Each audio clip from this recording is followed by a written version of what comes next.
दीपक जी, आप पहले दिन से, जिस दिन से भारत जोड़ो यात्रा है निकली है, आप अपने शो में वो चीज ले आ रहे हैं जिसकी कल्पना किसी ने नहीं की थी। वो आपका विश्लेषण, वो आपका अंदाज, लोगों को आपका वो आज तक वाला दौर याद आ गया जब आपके आज तक के स्टिंग ऑपरेशन सामने आते थे, आपकी स्पेशल रिपोर्ट सामने आती थी, तो पूरा देश सुनता था कि दीपक शर्मा आ रहे हैं तो मतलब धमाका होगा। और आपने यूट्यूब में वाकई में धमाका कर दिया। लोगों को सांस रोक के रात का इंतजार रहता है कि आज दीपक शर्मा कौन सा धमाका करने जा रहे हैं। बहुत अनुभव है आपको दीपक जी। क्या राजनीति में ऐसा भी होता है कि आदमी टी शर्ट से जैकेट में आ जाए और तो तूफान मच जाए? इतना क्यों परेशान है? क्या कारण है कि वो पप्पू जो राहुल गांधी के लिए हजारों करोड़ रुपए खर्च करके पप्पू बना था, उस पप्पू ने पसीना क्यों ला दिया? क्या कारण है इसके पीछे? सबने बहुत अच्छा बोला, और रविकांत जी ने और राय साहब ने। जहाँ तक राहुल गांधी की बात है, मैं बताऊं कि मुझे लगता है, एकमात्र तो नहीं कहूँगा, लेकिन मैं बहुत उन चंद अखबार नवीसों में हूँ, पत्रकारों में हूँ, जिन्होंने राहुल गांधी को बहुत करीब से देखा और बिना गुफ्तगू के देखा। और उसकी वजह यह है कि पार्लियामेंट में, लोकसभा में हमारी जो कुर्सी थी, हमारी प्रेस गैलरी में जो कुर्सी थी, वो ठीक राहुल गांधी के ऊपर थी, और फासला मुश्किल से 8 या 9 फुट का होगा। बहुत लो हाइट पर लोकसभा में प्रेस गैलरी है, और नीचे ही राहुल गांधी बैठते थे। तो घंटों देखा, महीनों देखा, हर सत्र में उनको देखा, बरसों तक देखा। मैं कहना चाहूंगा कि राहुल बहुत डिसिप्लिन्ड हैं। जो उनके बारे में तरह तरह की बात की जाती थी 2014 के बाद या उसके आसपास, या जिस तरह से ट्रोल किया जाता है, ऐसी छवि नहीं। वो हमेशा एक टैबलेट लेके बैठते थे, जो सवाल पूछना था उसकी तैयारी करते थे, और जो भी किताब वो पढ़ते थे वो किंडल पे लाते थे, टैबलेट खोलते थे, मुझे नीचे दिखता था। तो छवि की जहां तक बात है, वो हमेशा फोकस रहे स्टडीज पे। आप यूं कह सकते हैं कि राहुल गांधी पहली बार प्रोजेक्ट हुए, पहली बार देखा गया। जैसे वो सोशल मीडिया पे बहुत देर से आए, वो चाहते ही नहीं थे कि उनका ट्विटर पे अकाउंट हो, वो चाहते ही नहीं थे कि फेसबुक पे अकाउंट हो।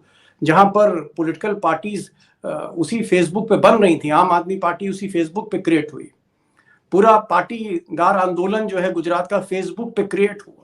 मोदी जी का आप जो पूरी छवि देखते हैं वो पूरी ट्विटर और फेसबुक पर है। लेकिन राहुल गांधी बहुत देर से आए ट्विटर पे, उनको लाया गया। तो एक तो इमेज कॉन्शियस नहीं है, नंबर 1। नंबर 2, पढ़ने लिखने वाले आदमी हर वक्त पढ़ते हैं। तो जहां तक नॉलेज की बात है, जितनी बार हम लोग भी पार्लियामेंट में उनसे मिलते थे, जिस तरह से वो चीज़ों को समझाते थे, तो ये कहना कि वो पप्पू थे, ये सब तो एक मीडिया ट्रोल का क्रिएशन है।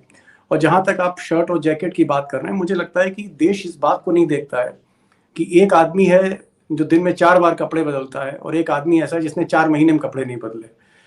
तो मुझे लगता है कपड़े बदलने की और इन सब की जो है, इससे बियॉन्ड जाके हमको ये देखना चाहिए कि ये जो यात्रा है, ये यात्रा कांग्रेस को क्या देके जाएगी। क्या इस यात्रा में जो वो चले हैं, इतने स्टेट्स उन्होंने क्रॉस किए हैं, ये सही बात है, उनकी इमेज प्रोजेक्ट हुई है, उन पर फोकस गया है, पॉजिटिव फोकस गया है, और लोग ये बात करने लगे हैं कि नहीं भाई, ये आदमी ऐसा है जो समझदारी की बातें करता है।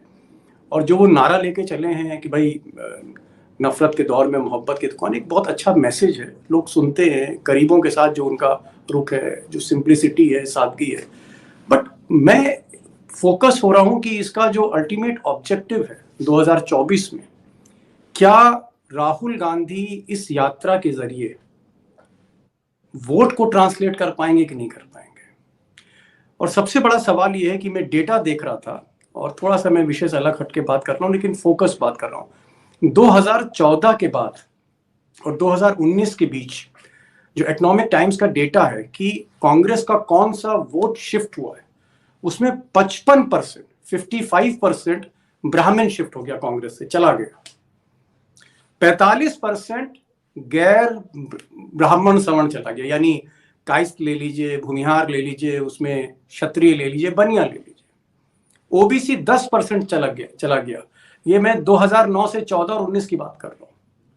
कुल मिला के एक बहुत बड़ा लॉस है, और ये लॉस मुझे दिखता है जो अर्बन हिंदू है वहां से एक बहुत बड़ी, आप कह सकते हैं कि अगर आप एवरेज लें तो 40 से 45% कांग्रेस ने वोट खोया है।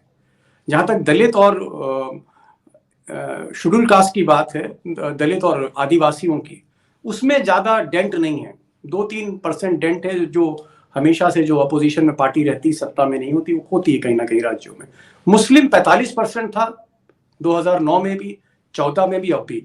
तो मुस्लिम पूरी तरह से आप कह सकते हैं स्टैटिक है, लेकिन एक बहुत बड़ा चंक हिंदू मेजॉरिटी का कांग्रेस से चला गया। अब ये चंक क्या वापस आएगा? क्योंकि कांग्रेस 28% से 19.50% यानी 20% पे आ गई है। अगर कांग्रेस 10% वोट गेन नहीं करती तो बीजेपी को नीचे नहीं ला पाएगी। हमको इस डायनेमिक्स पे बात करनी चाहिए। हमको ये बात करनी चाहिए कि अगर भाई कांग्रेस आज की तारीख में कमजोर है या कमजोर होती चली गई है, तो मरीज की ब्लड रिपोर्ट क्या कह रही है, प्लेटलेट कितना कम हो गया है, हेमोग्लोबिन कितना कम है, उस हेमोग्लोबिन के लिए क्या हम आयरन ले रहे हैं कि नहीं ले रहे हैं, या हमारा जो बाकी इसोनोफिल्स अच्छे हैं या बाकी रेड ब्लड सेल अच्छे हैं, हम उसी पर कंसंट्रेट कर रहे हैं। तो मुझे जहां तक मेरी बात है कि डेटा क्या कह रहा है, और मुझे बहुत उत्सुकता होगी कि अगर हिंदी हार्टलैंड है, कर्नाटक में हो सकता है कांग्रेस जीत जाए, क्योंकि बोम्मई एक बहुत ही करप्ट रिजीम के एक लीडर के तौर पे इमर्ज हुए हैं, और बोम्मई को जो है वो फूटी आंख अब येदुरप्पा भा नहीं रहे हैं। और भी बहुत से बीजेपी के अंदर BL संतोष एक पावर सेंटर है, कई पावर सेंटर वहां बन गए कर्नाटक में। और इधर सीधा रमैया और D शिव कुमार के बीच में, आप तो कर्नाटक गए हैं, एक अच्छे संबंध हैं, तो कांग्रेस एक अच्छा प्रदर्शन कर सकती। कर्नाटक जीतने पर मुझे कोई आश्चर्य नहीं होगा, लेकिन क्या राजस्थान, क्या हरियाणा जहां सीधी फाइट है, क्या मध्य प्रदेश, छत्तीसगढ़ आप अलग रख दीजिए, ये जो हिंदी हार्टलैंड है, क्या गुजरात में 2 सीट कांग्रेस ले पाएगी? क्या महाराष्ट्र में इस बार फिर अमित शाह चाहते हैं कि वो जो कांग्रेस है उसको एक फर्दर स्प्लिट कर दें? वो चाहते हैं कि एनसीपी को फर्दर स्प्लिट कर दें कि महाविकास अघाड़ी को कमजोर किया जाए। 48 सीटें हैं महाराष्ट्र में। तो ये जो डेटा है, इस डेटा की रिकवरी कैसे होगी? ये जो हिंदू मेजॉरिटी आपके हाथ से निकल गई है, उसको आप वापस कैसे लाएंगे? उसके लिए आप क्या कर रहे हैं? अगर मुसलमान आपके साथ रहता है, जो पहले था और अभी भी है, दलित आपके साथ रहते हैं, कुछ और लोग रहते हैं, ऐसा नहीं है कि हर आदमी ही आरएसएस में डूबा हुआ है, वो अगर आपके साथ आते हैं, लेकिन अगर मेजर चंक आपके साथ नहीं आया और 2024 में आप कुछ नहीं कर पाए, तो पर्सनल इमेज, पर्सनल प्रोजेक्शन, उससे कोई लाभ नहीं होगा। आप देखिए राजस्थान है, जैसे राजस्थान में जब राहुल जी गए, जाहिर तौर पर उन्होंने कोशिश करी कि पायलट को और गहलोत को एक साथ लाएं, लेकिन आज देखिए क्या स्थिति हो रही, जूता लात चल रहे हैं ऊपर। मतलब सिर्फ फीता खोल के जूता फेंका नहीं एक दूसरे पे, कुर्सी उठा के फेंकी नहीं, इसी की नौबत बची है। अब इन चीजों को, या पंजाब में आप देखिए, पंजाब एक जीता हुआ मुकाबला था, चन्नी ने जिस तरह से पोजीशन लिया, या अमरिंदर सिंह को अगर बदलना ही था, समय से बदलना चाहिए था, सिद्धू को कहीं चुप कराना चाहिए था, और फिर वहां पर हरीश रावत को उत्तराखंड से निकाल के भेजना नहीं चाहिए था। आप उत्तराखंड भी हार गए, आप पंजाब भी बुरी तरह हारे। तो ये जो इलेक्टोरल पॉलिटिक्स है, जो मैं बात करना चाह रहा हूं कि हार जीत तो इलेक्टोरल पॉलिटिक्स से होगी। अगर आपने मौका दे दिया, कांग्रेस एक प्रिंसिपल अपोनेंट पार्टी है, और कांग्रेस ही अगर कमजोर हो जाती है, जहां 6-7 राज्यों में सीधी लड़ाई है बीजेपी से, और 2024 में मोदी तीसरी बार शपथ ले लेते हैं, फिर क्या होगा? सही बात है। इसको इमेजिन कीजिए, ये एक मौका है, और I think it's the last chance कि हमको इलेक्टोरल पॉलिटिक्स पहली प्रायोरिटी होनी चाहिए। विचारधारा की लड़ाई 30-40 साल की लड़ाई होती है।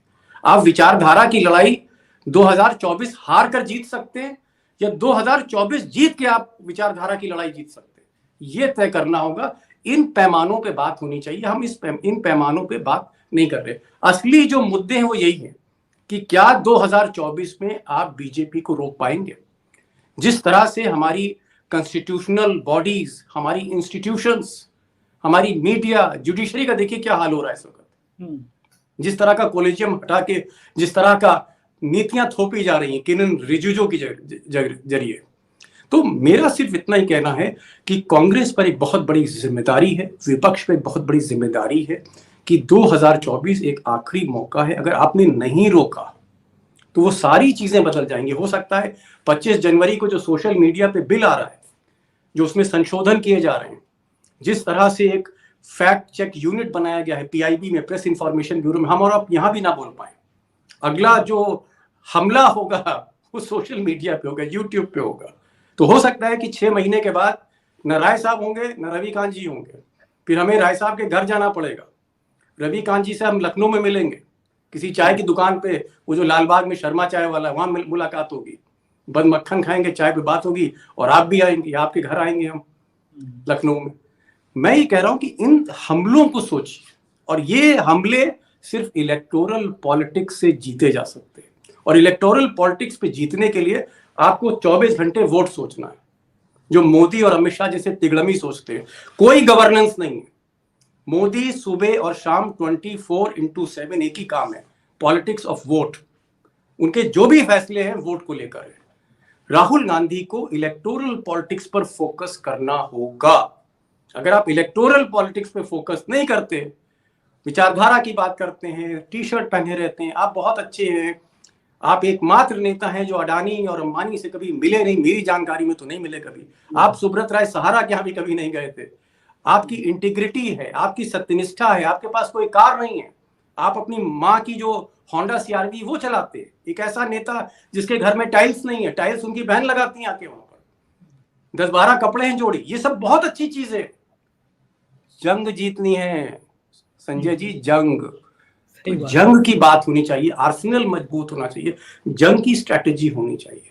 लेकिन अगर आप सिर्फ ये कह रहे हैं साहब एक टी शर्ट है, दाढ़ी बढ़ा ली, पहले सद्दाम हुसैन लोग कह रहे थे ट्रोल वाले लग रहे हैं, अब कहते हैं कार्ल मार्क्स लग रहे हैं, कभी कुछ कहते हैं, इन सब से बियॉन्ड जाके हमको ये जो चाणक्य है तथा कथित, उसकी जो रणनीति है हर जगह तोड़फोड़ करने की, उत्तर प्रदेश में सपा बसपा को लड़ा दीजिए, बिहार में फिर से तेजस्वी और नीतीश कुमार को लड़ाया जा रहा है, बाबूलाल मरांडी को खड़ा करके तोड़ के अब हेमंत सोरेन के सामने रखा गया है। अगर आप महाराष्ट्र में आ जाएं तो शरद पवार को अजीत पवार से पहले लड़ाया गया था, अब फिर से कांग्रेस को तोड़ा जा रहा है, अशोक चौहान को तोड़ा जा रहा है। आप जहां जाइए, कहीं मनीष सिसोदिया को केजरीवाल के सामने खड़ा कर देते हैं, अभी तक वो अरेस्ट नहीं हुए। तो ये जो तोड़ फोड़ की राजनीति है अमित शाह की, मोदी की, डिवाइड रूल, ये टोटली फोकस है इलेक्टोरल विक्ट्री पे, इलेक्टोरल पॉलिटिक्स पे। इलेक्टोरल पॉलिटिक्स पर आपको जोर देना होगा। अगर आप इलेक्टोरल पॉलिटिक्स पर जोर नहीं देते हैं और 2024 आपके हाथ से खिसक गया, तो हो सकता है 2024 के बाद हम लोग यहाँ मिल ना पाए, जो आज हमारी बातचीत हो रही है। जी लेकिन दीपक जी एक बड़ा सवाल ये भी होता है कि राहुल ने अपना अवतार किया है कि मैंने उस राहुल को मार दिया है, मतलब वो बिल्कुल परमात्मा वाले, वो सन्यासी वाले मोड में। देखिए मैंने क्या कहा, मैंने उनको बहुत ऑब्जर्व किया है, प्रेस गैलरी से मैंने महीनों घंटों ऑब्जर्व किया है। वो एक बहुत पढ़े लिखे आदमी है। आप किसी भी विषय पे, हम लोगों की कभी गैलरी में जब बात होती थी, क्योंकि मैं पार्लियामेंट में लोकसभा कवर करता था, हर सवाल पे एक बहुत ही सधा हुआ जवाब, बहुत इन डेप्थ नॉलेज है माइक्रो लेवल पे। और जिस तरह की उनकी संगति, कभी रघुराम राजन के साथ बात कर रहे हैं, किसी MIT बोस्टन के साइंटिस्ट पर बात कर रहे हैं, किसी अर्थशास्त्री से बात हो रही है, किसी हिस्टोरियन से बात हो रही है, ये इंटरेक्शन वो आज से नहीं कर रहे हैं, वो कम से कम कई बरसों से कर रहे हैं। तो जहां तक इंटेलेक्ट की बात है, जहां तक गवर्नेंस की बात है, पॉलिसी मेकिंग की बात है, अगर आप राहुल गांधी को इस भारत जोड़ो यात्रा से ना देखें, आप कोविड पे देखिए, जो समय समय पर कोविड में उनके जो स्टेटमेंट्स हैं, गवर्नमेंट ने उसी को फॉलो किया। आप देखिए, तो मेरा सिर्फ यही कहना, चाइना पे देख लीजिए आप, चाइना के जो बॉर्डर डिस्प्यूट्स हैं उस पर जो राहुल गांधी के बार बार के बयान हैं, आप उनकी स्टडी करिए, आप इकोनॉमिक्स की स्टडी करिए, आप डिमोनेटाइजेशन की स्टडी करिए, उनकी पार्लियामेंट की स्पीचेस सुनिए, आप GST पर बात करिए। उन्होंने कहा कि GST का एक पक्ष अच्छा है, इम्प्लीमेंटेशन गलत है। तो पॉलिसी लेवल पे कोई भी डिफेक्ट या डिफॉल्ट नहीं है। जो चैलेंज है कांग्रेस के सबसे बड़ा, जो मैंने बताया था कि ये जो 45 से 50% जो अर्बन हिंदू कस्बे से लेके शहर तक, ये जो क्षत्रिय है, ये जो बनिया है, ये जो कायस्थ है, लाला, और ये जो बामण है, ये जो आपसे निकला जा रहा है, इसको वापस लाइए। तो कहीं ना कहीं आप इंदिरा गांधी की राजनीति का भी समावेश करिए, आप कहीं धीरेन्द्र ब्रह्मचारी को भी जोड़िए, कहीं राजीव गांधी को भी सोचना पड़ेगा, क्योंकि आखिरकार जीत तो हार जीत तो संजय जी वोट से ही होनी है। बाद में आप कुछ भी कहते रहिए, तो वोट कहां से आएगा? सबसे पहले फोकस होना चाहिए कि गुजरातियों को गुजरात वापस भेजिए। अगर आप इलेक्शन हार गए तो फिर क्या है? फिर योगी है, योगी के जैसे 4-5 और लोग आ जाएंगे। ये मैं कह रहा हूं कि इलेक्टोरल पॉलिटिक्स, क्या ये यात्रा जब खत्म होती है श्रीनगर में जाके, उसके बाद जब हम असेसमेंट करते हैं, तो क्या कोई मेजर वोट जो कांग्रेस से निकल गया है ये वापस आता है, ये रिकवर होता है कि नहीं होता है? क्या जो हेमोग्लोबिन है और प्लेटलेट्स ये रिकवर करते हैं कि नहीं करते हैं? जो अगली ब्लड रिपोर्ट है वो क्या बताती है?